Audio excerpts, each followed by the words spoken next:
Hi everyone, my name is Brienne. You can also call me Owlco. Welcome to my channel, and in this video today I want to explore the kinds of foods that you can feed your chameleon. If you're thinking about getting chameleon, or maybe you're a little bit curious what other foods that you can feed your chameleon, keep watching.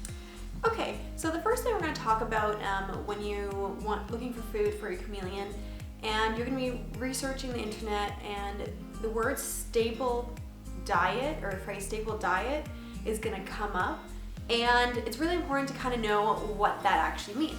So I'm just going to read a definition just to give you a little bit more understanding.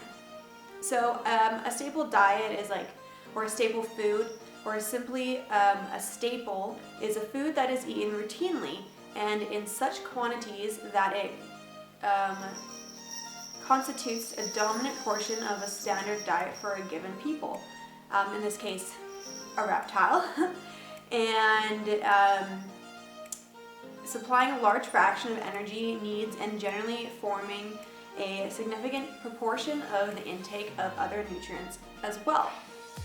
So after I just read that definition of the staple diet, there's only a few foods that you can actually give your chameleon that will be considered a staple diet, and one of my favorites that I'm actually doing right now is crickets.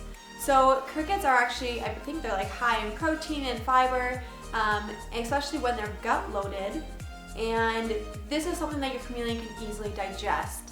And I know a lot of you maybe think, ew, crickets, I don't want to handle the crickets, might be a little gross. Trust me, it gets better. You're not at first, when I first got my chameleon and the crickets, I was so squeamish trying to pick the crickets up, trying to feed my animal, but I soon got used to them and it wasn't too big of a deal to me. There's always options. If you have crickets, you can get a cricket pen, make your own cricket pen, and you can take the tubes from your cricket pen and then put them into a cup, or shake the crickets into the cup, which is pretty ideal if you don't really want to touch the crickets every day. Another thing too is after you're handling crickets or any food, live insect food for your reptile or animals, please wash your hands before and after touching them. Okay, so another staple diet that I read that some people use for chameleons is superworms. Now for me, I like to stick with the crickets for the staple diet. So the crickets are easier to digest.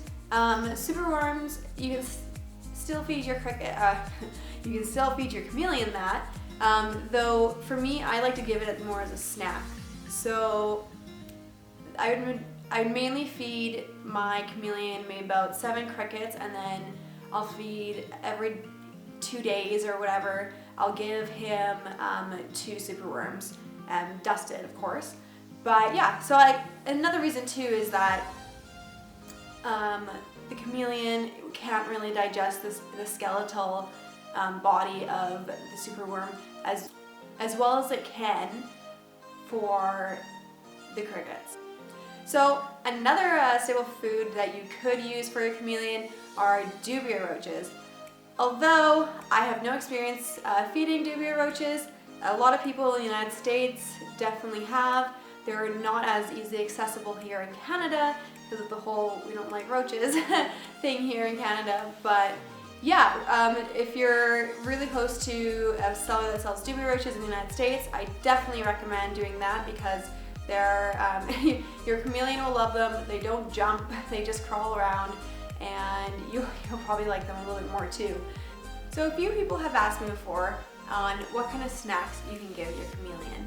And for me, like I said previously, I like to give my chameleon superworms. And in one of my other videos, I did mention that I also do give my chameleon hornworms as a snack. You can also give your chameleon silkworms, mealworms, although they're not the best for your chameleon. You can still feed them as treats. I just wouldn't do it as often. And various other bugs you could give your chameleon. Although please do not catch wild insects and give them to your chameleon, mainly because you don't know what the insect has touched. Has it touched a pesticide? does it have an infection or a disease?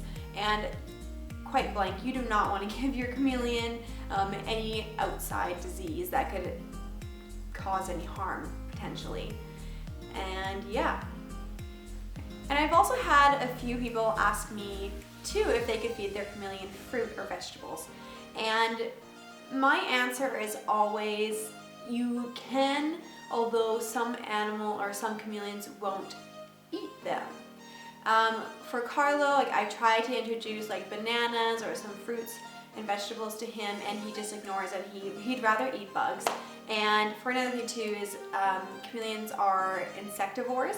I think that's how you say it, but they mainly eat insects in the wild. And apart from veiled chameleons, they tend to like eat in their enclosure. I don't really recommend feeding your chameleon any fruits or vegetables.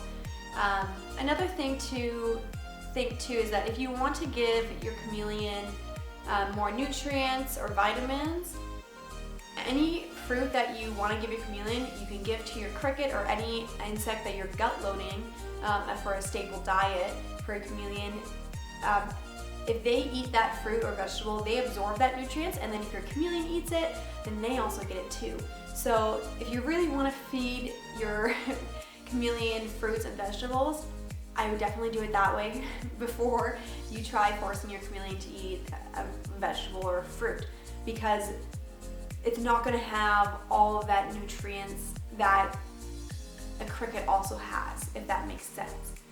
All right, and so another thing that I really want to talk about that kind of involves in feeding is that with all of your food that you're giving your chameleon, you want to make sure that it's supplemented as well. And what that means is that for me, my crickets get dusted every day with calcium powder.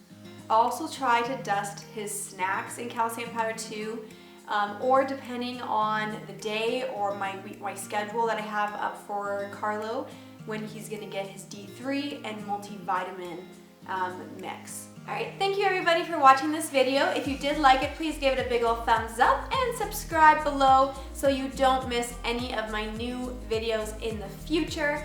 And as always, if you are handling your insects, please wash your hands before and after. Goodbye.